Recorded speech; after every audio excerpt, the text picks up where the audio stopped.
A very pleasant and good evening. Blaze News Bulletin at 4 is read by Menso Mendy. In the headlines, President Joseph Boyka describes government proposed $1 billion national budget as a key achievement for economic growth. Illicit Manos allegedly threatened to kill residents if they try to remove them from a neighborhood along the Rabos International Airport Highway. National Insurance Corporation of Liberia tuned into controversy following the circulation of a leaked letter sent to President Joseph Boakai alleging period fraud, tribalism, and widening power struggle within the state-owned entity. And away from Liberia, U.S. President Donald Trump says he does not want Somali immigrants in the U.S. telling reporters they should go back to where they came from. Those are the headlines, and now the news in detail. President Joseph Boycott on Tuesday said his administration proposed $1 billion national budget represents a key achievement for economic growth. The last cabinet retreat for 2025 took place in Tottenham City, Bomi County. In his opening statement, President Boycott praised his team for helping achieve the $1 billion proposed national budget. The Liberian leader called on his officials to collaborate in order to meet their targets on the government performance management system and added that a few things are happening in agriculture where rice production on the rise, with nearly 15,000 hectares under cultivation.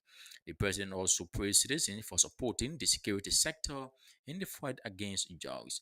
According to him, the government is fully prepared to intensify its efforts against drug abuse and trafficking. The president further spoke strongly about corruption and called for the fast tracking of cases involving suspended officials in his government. He also praised the Ministry of Foreign Affairs and other land ministries for strategically representing Liberia abroad. Illicit Saint Manos have allegedly threatened to kill residents if they try to remove them from a neighborhood along the Rabos International Airport Highway. Illegal Saint Manos resurfaced in the CV community Bangpa town after soldiers aided residents to stop the activities earlier this year. But this term, the minors are determined to stay residency even if it means shedding blood. The daily interview for more people who confirm the minors' threat against them. Gaud Besa, who lives on the route to the illegal mount, found a charm at his at her doorstep that's one morning after scoring with the minors the previous day. However, the minors has denied threatening to harm anyone, saying they'd only return insults to residents that were weighing on them. The minors admit that the activities in Seaview are illegal but blame poverty and unemployment. The illegal sand mound is located between the community and the beach, destroying the mangroves and the marshes instead of sand mound called Black 40. The National Insurance Corporation of Liberia has been thrown into controversy following the circulation of a leaked letter sent to President Joseph Boakai alleging payroll fraud, tribalism, internal conflicts, and a widening power struggle within the state-owned entity. The communication, purportedly written by an employee identified as Rex James, accuses the Deputy Managing Director, April Soiree, of orchestrating internal graft and manipulating the employment process to undermine the corporation's suspended managing director, Notu Jaba. In the letter titled Breach of Employment Policy, the writer claims that Nicole has descended into chaos since July 2024 when Suarez allegedly incited people to stage a strike action against his own administration in an effort to bring down MD Notu Jabad with alleged support from board members Ansuman and Jada. The communication also suggests widespread payroll malpractice, alleging that individuals were hired illegally and placed on NACO's payroll without adherence to employment procedures. According to James, at least five individuals were reportedly placed on NACO payroll without ongoing the Civil Service Agency vetting process. A move in sales had fueled suspicion and heightened internal tension.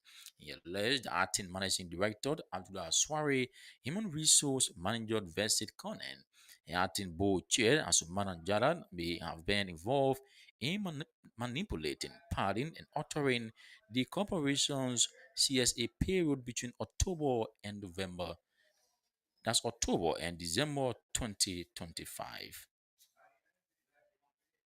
Criminal Court A. Judge Roosevelt waited on Tuesday during a sharp legal and constitutional debate after removing a seated juror solely because she is a member of the opposition Congress for Democratic Change. A decision lawyers said have no basis in Liberian law and raises concern over judicial impartiality. That's the juror who had already been cleared by both prosecution and defense during the proceeding was struck from the panel despite explicit constitutional protections. Article 17 of the Liberian Constitution guarantees every citizen the right to freely associate with any political party, and political affiliation is not listed among the statutory grounds for juror disqualification. Adding to the controversial, Montserrat County attorney had earlier acknowledged on the court record that the prosecution was fully aware of the juror's CDC membership during selection, but did not challenge her because it was not an issue. Despite this concession and no allegations of misconduct or evidence of bias, Judge Willis ordered her removal among defense lawyers condemned as unprecedented, unconstitutional, and dangerous for the integrity of Liberia's jury system. The development threatens to further implicate a trial already marked by delays, with several defendants still held without bond. If you are just joining us this reminder, you are listening to Blaze News Bulletin, 15 minutes of news about Liberia, Africa, and the rest of our one world. Representative Forded Formulator of District 7 in Bond County has issued a public condemnation of China Union accusing the concessionaires of persistently violating the social and community development commitments spelled out in its mineral development agreement with the government of Liberia.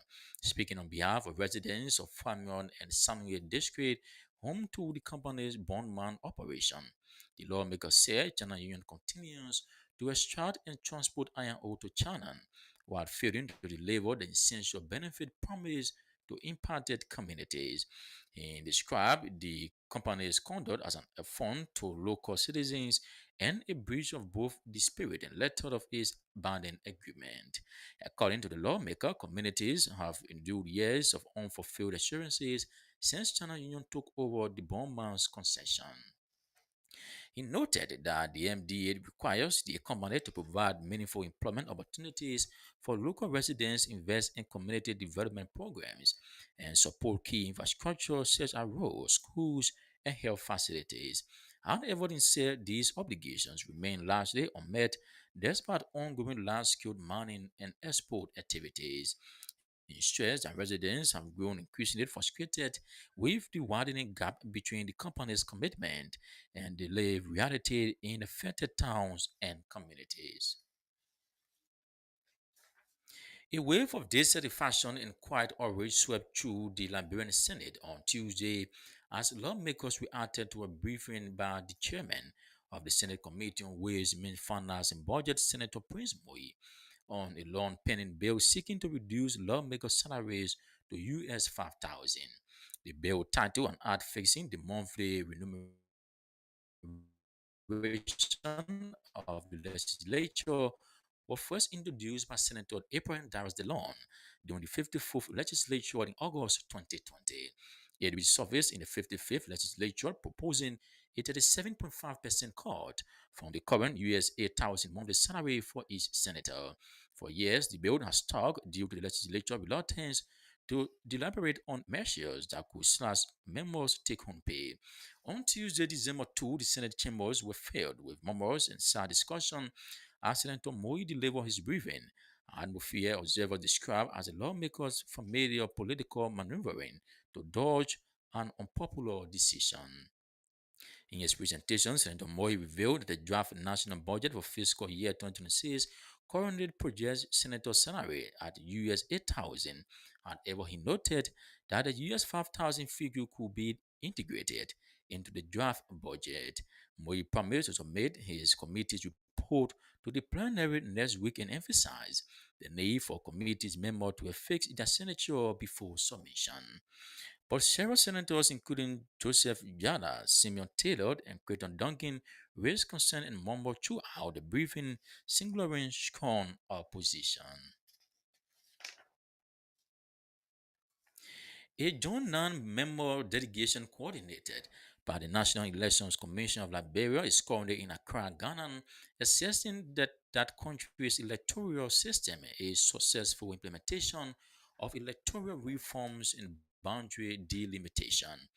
The NEC in a release said the strategy studies towards seeks to strengthen Liberia's electoral framework by aligning it with proven regional best practices. By gaining first-hand knowledge of Ghana's experience, Liberia aims to adopt reforms that address past electoral challenges, boost voter confidence, and promote greater citizen participation in the democratic process. The NET delegation includes Councillor Ernestine Morgan Award Commissioner Anthony Sengwe, Executive Director and Head of Secretariat, Councillor Arvin Jallo, Senior Legal Counsel, Madam Emma Tokpa, Deputy Executive Director for Operations, Madam Dete Pusa, Director of Field Coordination, among others. The release notes that the study toward reinforces a comprehensive and collaborative approach to electoral reform, bringing together the NEC, the House of Representatives, the Lord Reform Commission, and the UNDP to ensure reforms that are both technically sound and legally robust. The participation of the Law Reform Commission is vital for examining law legal reforms can strengthen Liberia's electoral laws, while the UNDP continues to provide technical and financial support to enhance electoral capacity.